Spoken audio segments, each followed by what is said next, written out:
कथेचं नाव आग आग म्हशी. लेखक प्राध्यापक डॉक्टर द भोसले. दिवस मावळताना गेना नाव थांबवलं. बैलांच्या मानेवरचं जो काढून ठेवलं. वस्तीवर गेला. आवताचं सामान ठेवलं आणि दुपारच्या जेवणाची रिकामी भांडी डोकीवर ठेवून तो घरी निघाला. जाण्यापूर्वी बैलांना भरपूर कडबा घातला. पायातलं शेण सारलं आणि झपा झपा पावलं टाकत तो गावाकडे निघाला. दिवसभर त्यानं आव चालवल्यानं त्याला कडाडून भूक लागली होती. त्या दुपारचं जेवण हे समाधानकारक झालं नव्हतं. बैला मग आव धरून धरून हात भरून आलेलं, पाय थकवून गेलेलं. पोटात तर भुकीनं थैमान घातलं होतं.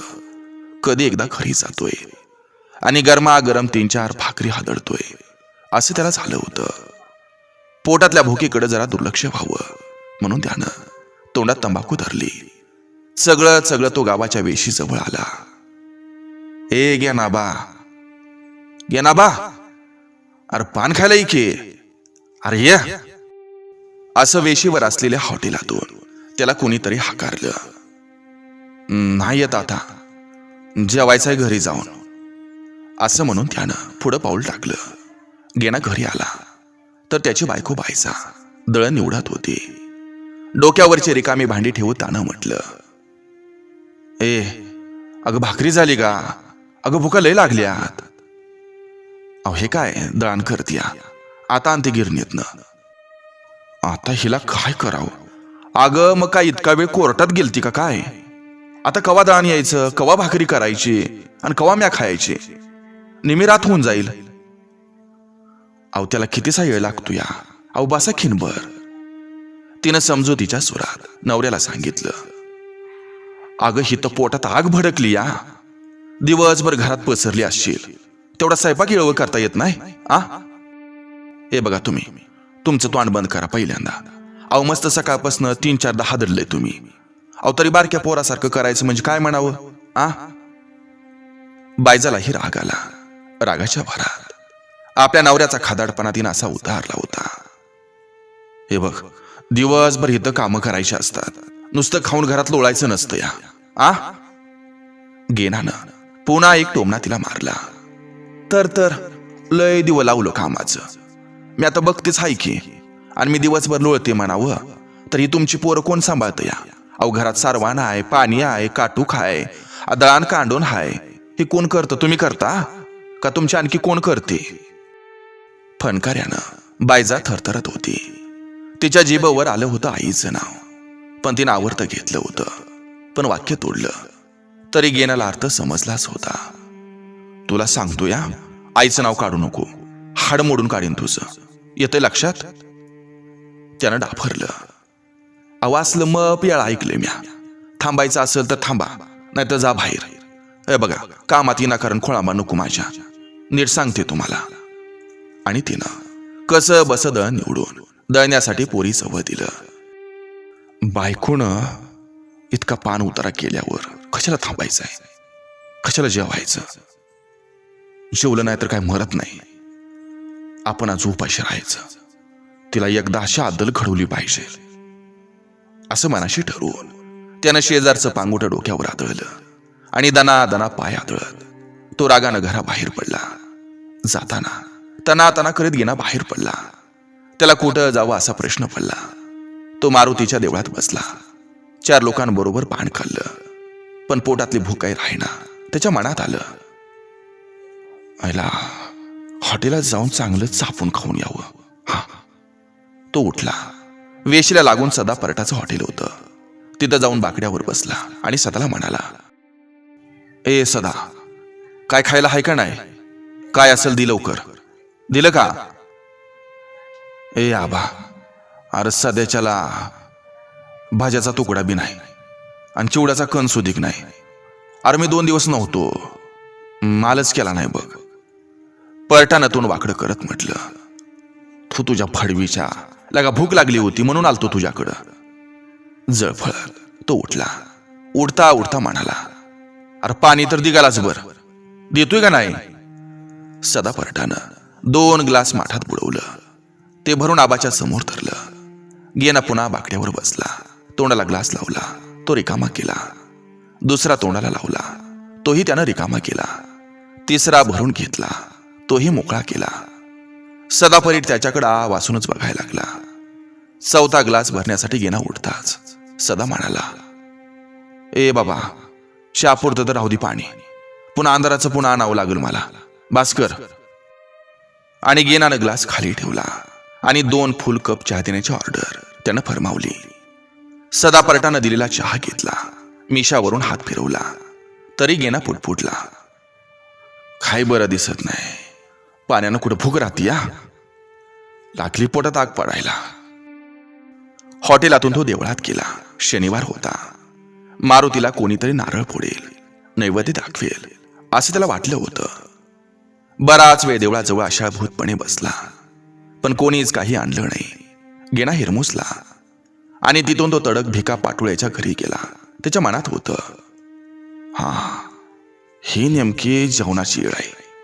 भिका जेवायला बसला असेल, त्यानं आपल्याला जेवायला ये असं म्हटलं की आपण सरळ बसायचं. भिकाच्या ओसरीवर जाऊन त्यानं भिकाला हाक मारली, ए भिका, अरे काय करतोय सर घरात, ए भिका. अरे आलो आलो, अरे झालं जेवायचं, थांब आलोच मी. भिकानं उत्तर दिलं आणि गेनाचा चेहरा तोंडात एरंडेल जावं तसा झाला. पुढं काय बातचीतच वाढवता येईना. त्याचा हिरमोड झाला. आता परत जाता येत नव्हतं, म्हणून त्यानं भिकाबरोबर पान तंबाखू खाल्ली आणि अंधारातून चाच पडत तो घरी आला. अंगणात चपला ठेवल्या आणि सरळ आतल्या सामान शेतीमाल ठेवतात त्या खोलीमध्ये घोंगडं टाकून झोपला. तोंडावर पांघरून घेतलं. पडल्या पडल्या त्याचं सार लक्ष स्वयंपाकघराकडे होतं. त्याला वाटलं, पोरं आता आपल्याला जेवायला बोलावतील. बायको बी म्हणाल, चला उठा चूळ भरा, असं म्हणत ते आग्रह करेल, चूक कबूल करेल. पण जवळजवळ अर्धा तास झाला, कोणी आलंच नाही. त्याला वाटलं, आपण घरात येऊन झोपल्याचं कोणाला माहीत नसावं. म्हणून त्यानं मुद्दाम जोर जोरानं खोकायला सुरुवात केली. एकदा दोनदा बायकोला ऐकू जाईल असं कणून देखील झालं.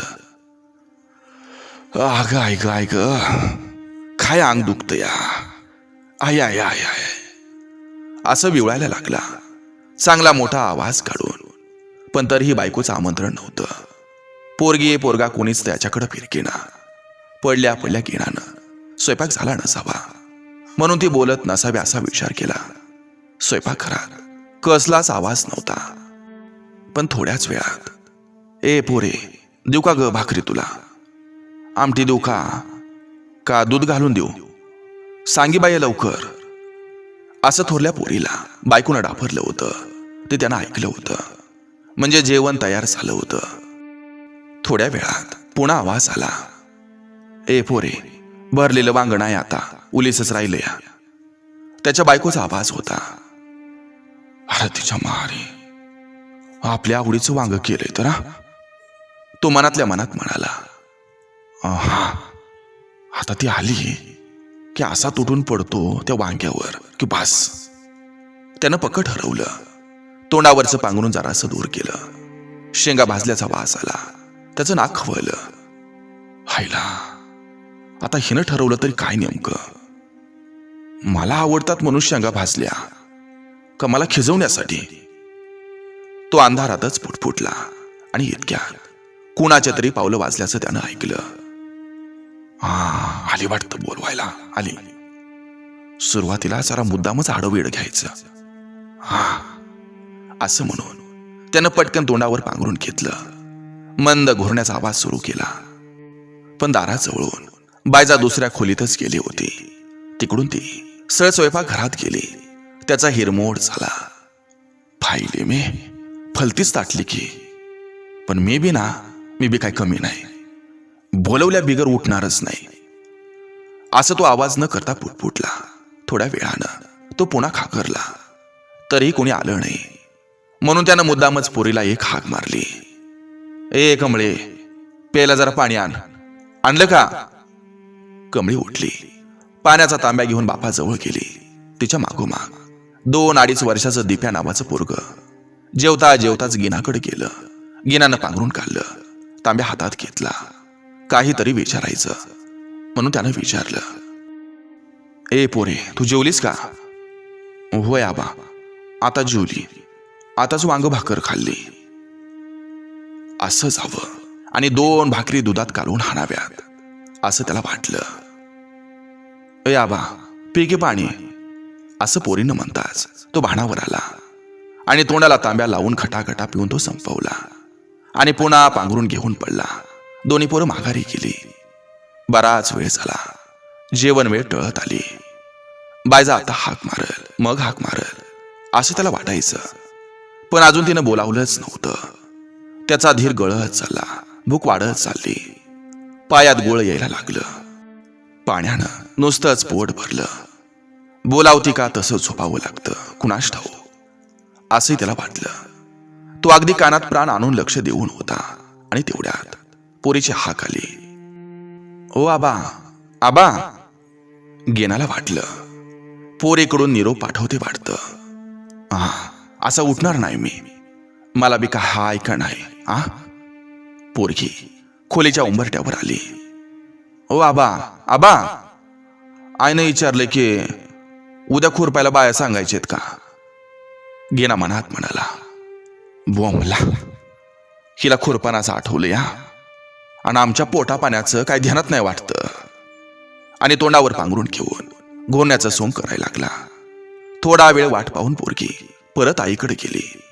गेनानं पांघरून खाल्लं आणि कान टवकारून स्वयंपाकघरातील हालचाल ऐकू लागला. भांड्यांचा आवाज ऐकू येत होता. ताट वाट्या फडतळा ठेवल्याचं त्याला ते समजत होतं. जाका पाके चालली वाटतं. तो मनाशीच म्हणाला, आपण झोपलो नाही हे आताच्या हाकेवरून तिला समजायला हरकत नाही. बघूया कोण हारतंय ते. तो असं पुटपुटला आणि पोरगी पुन्हा खोलीत आली. म्हणाली, ओ आबा, आईनं जेवायला बोलवली या, चला. ए, मला भूक नाही, मी नाही येणार.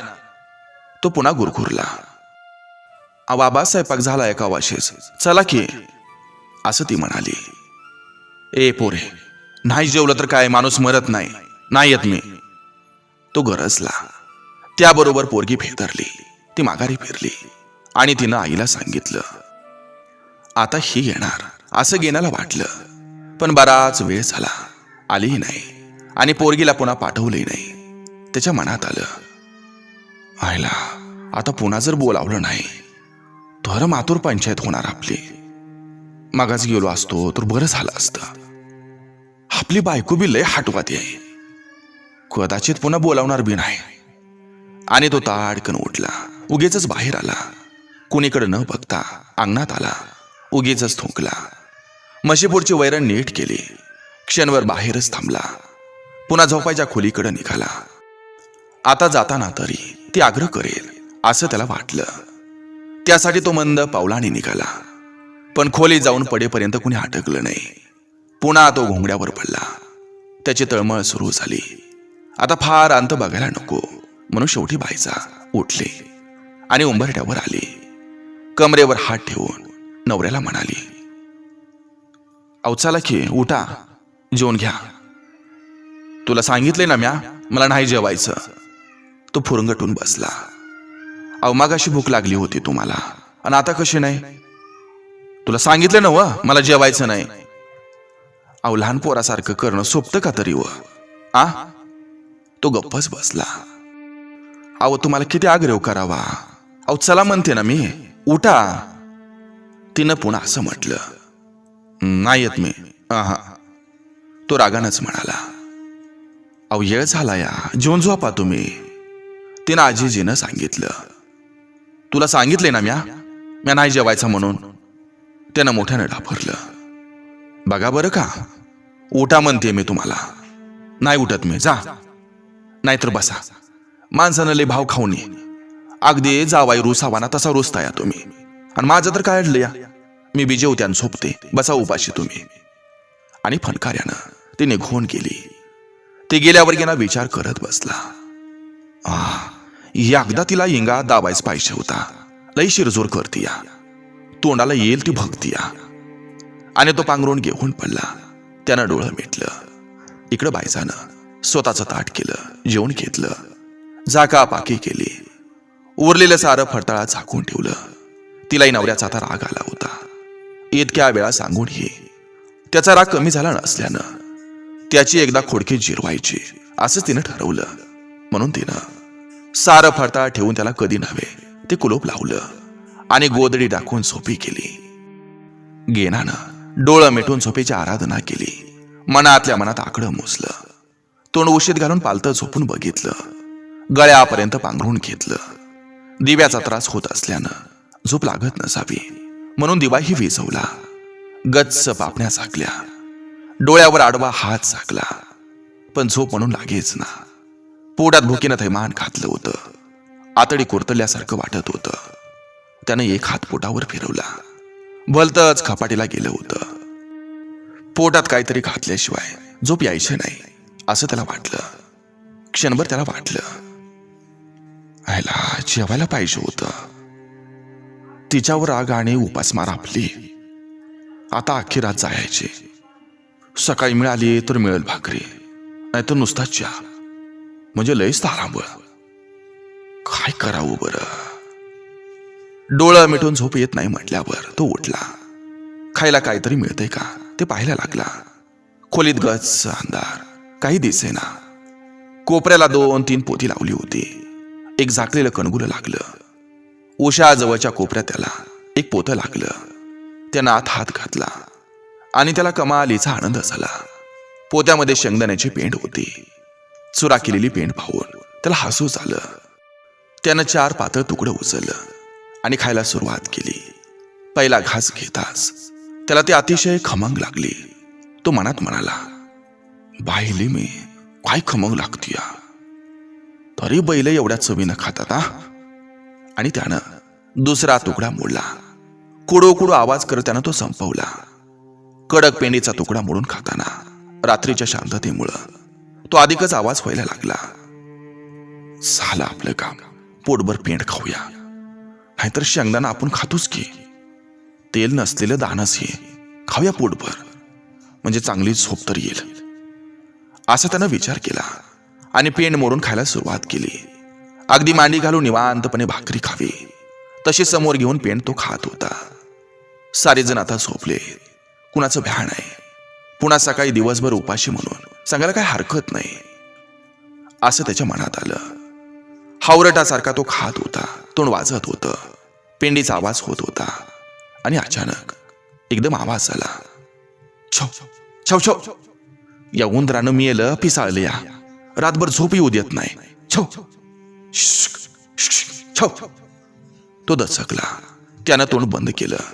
मिटल्या तोंडानंच तो घास चावायला लागला.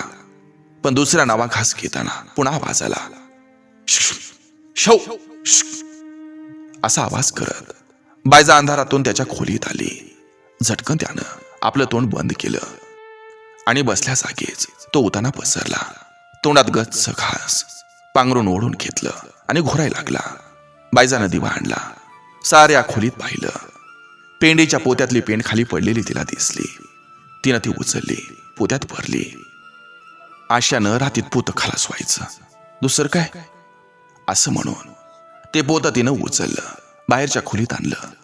सुतळीनं त्याचं तोंड गच्च बांधलं आणि आपल्या उशाजवळ ठेवून टाकलं. दिवा मालवला आणि पुन्हा जाऊन अंथरुणावर पडली. गेनाला भलती चीड आली. तो पांघरून आतच दात ओठ खायला लागला. लई संसाराच्या. इतकं दिवस पोतं उघडं होतं तेव्हा नाही बांधून ठेवलं आणि आताच बरं सुचलं म्हणायचं तुला. वागण्याचा खवटपणा आहे, दुसरं काय. तो हळूहळू पुटपुटला. तोंडातला अर्धवट घास बराच वेळ चगळत बसला. हिरड्यानं चिकटलेली पेंड त्यानं बोटानं काढून खायला लागला. पण या 4-5 घासांनी भूक भागवण्याऐवजी अधिकच पेटली. त्याचं तोंड भलतंच खवलं. आता त्याला गप्प बसवेना. काहीतरी बघितलं पाहिजे असं म्हणत तो उठला. त्याच्या लक्षात आलं, ह्याच खोलीत शेंगाची कणगी आहे. फोडावं तोंड आणि काढाव्या चांगल्या टोपलंवर. हिला जरा झोप लागलेली बघावं आणि मग करावं सारं फस्त. त्यानं अंगावरचं पांघरून दूर केलं. कणगीकडे जाण्यापूर्वी त्यानं एक युक्ती योजायची ठरवली. दार सोडून कोपऱ्यात उभा केलेला पाळणा त्यानं एकदम दारात ठेवला. आलीच धडपडत ही तर ठेचकाळून उंबरट्यात पडली पाहिजे. त्यानं जरा मोठ्यानंच म्हटलं. पाना ठेवला, कणगीच्या जवळ गेला. त्यावर बरंच काय काय बायजानं रचून ठेवलं होतं. दाताखाली ओठ दाबून त्यानं हळूच एक एक वस्तू खाली ठेवली. कणगीचं तोंड बोट घालून उचकून टाकलं आणि एक बचकं भरून तोंडात भरली. अरा, घोटाळा झाला, यात एरंडी हाय वाटतं, असं म्हणून त्यानं तोंड वाकडं केलं. बेचव झालेलं तोंड वाईट केलं. जोरानं थुंकावं तर पुन्हा पंचायत व्हायची. डोळं मिटून तोंड वाईट करून त्यानं तो कसा बसा घास गिळला. आईला अंधारात कणगी चुकली वाटतं, असं म्हणून त्यानं शेंगेची कणगी चाचपडायला सुरुवात केली. अंधारात हातानं चाचपडताना लोखंडी पाठीला धक्का लागला आणि खळकण आवाज आला. त्याची बायली मी. तो पुटपुटला. पाठीपाल्याचा आवाज घरात घुमला. बायजा खडकन उठली. उचल मड या उंदराचं मी. चिडून तिनं शिवी घातली. भांडावून सोडलं या उंदरानं तरी काय करावं यांना, असं म्हणून ती आतल्या खोलीत अंधारातच सावली आणि उंबऱ्यात ठेवलेल्या पाण्याला ती थटली आणि पाण्यात उडी मारावी तशी सपकन ती पालथी पडली. पडता पडता अगं ऐक, असं कळवळून म्हणाली. तिला चीड आली आणि दारातच ठेवलेल्या पाण्याला म्हणून तिनं जी दोरात लाथ घातली ती पाण्याला लागण्याऐवजी जवळ अंधारात असलेल्या गेनाच्या पेकटात बसली. अगं ऐक मेलो ग, असं म्हणून तो जो मागं कोसळला तो रचून ठेवलेल्या मडक्यांच्या उतरंडीवरच कोसळला. धडा धडा सारी मडकी खाली कोसळली आणि त्यातली सारी धान्य वस्तू एकमेकात कालवल्या गेल्या. इकडच्या बाजूला मिसळलेल्या धान्यात आणि फुटलेल्या मडक्या कंबर चोळत तो विवळायला लागला. अंधारातच नवऱ्याकडे तोंड करत बायसा म्हणाली, तर हा सगळा तुमचा हलकटपणा आहे. अहो तुम्ही मुद्दाम पायांना आडवा ठेवला म्हणायचं, मी पडावी म्हणून ना. पण मी पण काय मरणार नाही. तुम्हाला मातीत घालीन आणि मगच मरण. येते का लक्षात? अगं नवऱ्याला लाद घालतेस तू आणि वर तोंड करून बोलतेस. काय लाज लज्जा हाय का नाही ग तुला? मला काय करायचंय पाना ठेवून तिथं? पहिलाच तिथं ठेवला होता. तोही असं म्हणाला. मग ठेस करत ती म्हणाली, होय सगळ्या घराचा सगळा इस्कोट झाला. या गाडगं राहिलं नसेल आता. अगं उंदरच वाईट आहेत, त्याला मी काय करणार? दिवा तर लावा तुम्हीच, मला चालता येईना झालंय. ती कणत असं म्हणाली. ए बाया, आणि माझा पाय कुठं ठेवलाय तू शापूत? तूच लाव दिवा. तोही कणाय लागला. कंता बायसा म्हणाली, तरी म्हणलं आजच इतकी उंदर कशी झाली म्हणावी. आता मला तर काय माहित, मी तर रोज बाहेर देवळात झोपतो या. त्यानं असं म्हटलं. वय तुम्हीच खायासाठी कडमडला असाल इथं काहीतरी. ए बाया, एवढा काय मी हे नाही. अजून 2 रोज उपाशी राहील. तुझ्यासारखा काय खादाड कोंबडी नाही मी. तर मला काय ठाऊकच नाही वाटतं. आणि असं म्हणून ती लंगडत उठली. कसा बसा दिवा लावला, पाना कोपऱ्यात ठेवला. मडकी धान्य तसंच बाजूला सारलं आणि ती पुन्हा झोपायला बाहेरच्या खोलीत आली. गेणा अंधारातच कपायला हात लावून बसला. एवढं सगळं धडपडून शेवटी तोंडात शेंगच काय, पण शेंगाचं टरपल सुद्धा गेलं नव्हतं. मिळाली फक्त दणदणीत लाथ. ती उपाशी पोटी थोडा वेळ तो तसाच बसला. पायाजवळ सांडलेल्या वस्तू चाचपाय लागला. त्याच्या हाताला बारीक मऊ काहीतरी लागलं. ते त्यानं तोंडात टाकलं. गुळ होता तो. पुन्हा चापसून बघितलं. एकदम मिरचीच लागली. ती त्यानं बाजूला सारली.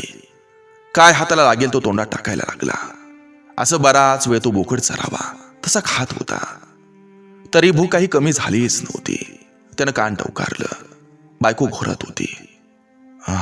बरं झालं, मला वाटलं झोपायची नाही. तो मनातल्या मनात असं म्हणाला आणि उठून शेंगाच्या कणगीकडे निघाला. अंधारातच कशावरही पाय टाकत गेला. चाचपून कणगी ओळखली. तोंड उखडलं आणि खायला सुरुवात केली. निश्चिंतीनं पोटभर खाऊन घेऊया असं त्यानं बेत केला. मूठ भरून घेतली. शेंगा फोडून खायला सुरुवात केली. बायको झोपलेली असल्यानं त्याला आता कुणाची भीती नव्हती. हातातल्या शेंगा संपतात न संपतात तोच धाकटं पोरगं खोकलाय लागलं. अगदी वरच्या सुरात्यानं भोकाड पसरलं. गेनानं तोंड गच्च केलं. निर्भयपणे चरणारा हरी खट्ट वाजताच तोंडातला घास तसाच ठेवून कान उभं करून जसं टवकारावं तसं गेनानं केलं. पोराचा आवाज ऐकून बायजा उठली, दिवा लावला, पोराला जवळ घेतलं, गप्प बसवाय लागली. तरी ते रडायचं थांबेना. पोराला घेऊन उठली, बाहेर अंगणात आली. गार वाऱ्यावर येताच पोरग रडायचं थांबलं. बायसा त्याला काही बाई सांगून समजावत होती, त्याच्या पाठीवर थोपटत होती. बायजा अंगणात गेलेली पाहताच गेनानं पुन्हा खायला सुरुवात केली. त्याला वाटलं, हा ती आता बाहेरच पोराला थोपटत झोपेल. हातल्या असल्या पसाऱ्यात ती काम नसताना कशाला येईल, असा बेत करून तो निवांतपणे खात बसला. दाण्यानं तोंड गच्च भरलं होतं. घोड्याला तोबरा द्यावा असं झालं होतं. डोळं मिटून तोंड हलवत असतानाच पावलं न वाजवता ती एकदम आत आली आणि त्याच्या समोरच कमरेवर हात देऊन उभी राहिली. हा आपला मशीन रवंत करावा तसा खात बसला होता. त्याचा हा उद्योग पाहून ती चौथा आली. अव कशाला भूक लागल व, मग जेवण तरी गोड कशाला लागल. तरी म्हटलं, काय न ग म्हणताय जेवायला, कळलं की आता मला, असं म्हणून तिनं त्याच्या पुढ्यातल्या शेंगा उचलल्या, कणगी टाकल्या. कणगी ढकलत ढकलत दारात आणून ठेवली आणि पुन्हा आपल्या अंथरुणावर पडली. गेना तिच्याकडे पाहतच राहिला. त्याच्या मनात राग, शीड, खजीलपणा मावता मावेना. असं खाताना पकडल्याचंही त्याला वाईट वाटलं. ही बाई आहे ना, ही बाई लय पापी आहे. कुणाचं काय चांगलं चाललेलं खपायचं नाही हिला, असं पुटपुटत तो नंतर मोठ्यानं म्हणाला, ए बाई, मुठभर शेंगा खाल्ल्यानं तुझ्या बापाची बाबं नाही बुडत. आव मग चोरून कशाला खाव्यात तुम्ही. ए बाई, हे बघ, चोरून कुठं खातोय आम्ही, आणि काय मुठभर तर घेतल्या होत्या म्या. तुमची मुठभरीच बारकी दिसती या की. शेरभर दाणं खाल्लं असतील तुम्ही, आणि सकाळपातूर पोतं राहिलं असतं का जाग्यावर. तिनं त्याच्या वर्मावरच घाव घातला. त्याला भलता राग आला. काय बोलावं हे समजेना. जागच्या जागी रागानं खदखदत होता. शेवटी अंथरुणावर आडवा झाला. म्हणाल बायकोचा कसा सूड घ्यावा याचा बेत करायला लागला. पण पोटातल्या भुकेमुळे काही म्हणता काही सुचेना. एक वेळ त्याच्या मनात आलं, हायला, हे एवढं हसं करून घेण्यापेक्षा मग जीवनच घेतला असतं तर बरं झालं असतं ना. बरं, आपण नाही म्हटल्यावर पुन्हा तिने विचारायला नको का. रागाच्या भरात माणूस जेवायला नको म्हणतोच की, पण खरं त्याला जेवायचं असतंच की. एवढेला कळू नये. स्वतः खाल्ल्या असतील 3-4 भाकऱ्या आणि इथं मुठभर शेंगा खाल्ल्या तर ठणाना चालवल्या. भाई कुठली हिडी. त्यानं कोशी बदलून डोळं मिटलं, झोप येईना. पाय पोटाशी घेऊन बघितलं, झोप येईना. पाय वर करून बघितलं, झोप येईना. तोंडावर हात झाकून बघितलं तरी झोप येईना. गच्च अंधारा डोळं सताड उघडं ठेवून तो तिथंच पडून राहिला. रातकिड्यांचा आवाज सुरू झाला होता. रस्त्यावर कुत्री ओरडत होती, पाल चुकचुकत होती, कुठं तरी खुसफुस होत होती. बाहेरचा घोरण्याचा आवाज येत होता. याला मात्र झोप येत नव्हती. पोटात काही नाही तर येईल कशी झोप. उगीच असं तळमण्यापरीस तो सरळ उठून बसला. पावलांचा आवाज न करता स्वयंपाकघरात गेला. अगोदर अंदाज घेतला. कोणी जागं नाही याची त्यानं खात्री करून घेतली. हळूच मांजरासारखा तो दबखत झाला. फडताळात जवळ गेला. बघितलं तर त्याला कुलूप होतं. आता हिच्या मारी, नेमकं आज हिनं कुलूप लावलंय. लय कळीची बाई नारी. आपली फजिती करायचं ठरवलेलं दिसतंय तिनं. तो ओठातल्या ओठात फुटफुटला. आवाज न करता त्यानं कुलपाला हिसकं दिलं आणि काय आश्चर्य, ते हातातच आलं. त्याला कमालीचा आनंद झाला. चला, तिला माहिती नव्हता जेवता येईल असं तो म्हणाला. फडताड उघडलं. भाकरीचं टोपलं काढलं. दुधाचं भांडं काढलं. कोपऱ्यातलं ताट आवाज न करता घेतलं. पुन्हा मागं वळून ती उठली की काय याचा कानोसा घेतला. ती झोपली होती. दिवा बारीक केला होता. तोंडावर लुगड्याचा पदर होता. हात छातीवर होतं. खालच्या आवाजात ती घोरत असावी असं त्याला वाटलं. आता निवांत जेवावं. आता कसली ती उठतीया, आता कसला घोर नाही असं त्यानं मनात म्हटलं आणि ताटात भाकरी घेऊन ती खायला लागला. भांड्यातलं दूध घोटा घोटाने घ्यायला लागला. मोठमोठ्यानं घास घेत तो जेवायला लागला. बघता बघता 1.5-2 भाकरी गेल्या. एक घास भाकरीचा, नंतर एक घोट दुधाचा. असा त्यानं क्रमच लावला. मधूनच तो बायजाकडे बघायचा. ती झोपलेली पाहून पुन्हा जोरात घास घ्यायचा. अर्धा अधिक चावायचा. दुधाचा घोट घ्यायचा. तोंडाजवळ दुधाचं भांडं नेऊन तो घोट घेणारच तोच. होय व ओ, पोराला राहू द्या दूध, शिक्यावर वांग ठेवलं या, ते घेऊन खावा, असं बायजानं म्हणताच तो दचकला. मागं वळून बघितलं तर तिनं खोटं खोटं डोळं मिटलेलं होतं. होय, आता म्हणतीच हाय तर खातो वांग घेऊन, असं म्हणून त्यानं टोपल्यातल्या साऱ्या भाकरी केव्हा फस्त केल्या हे त्यालाही समजलं नाही.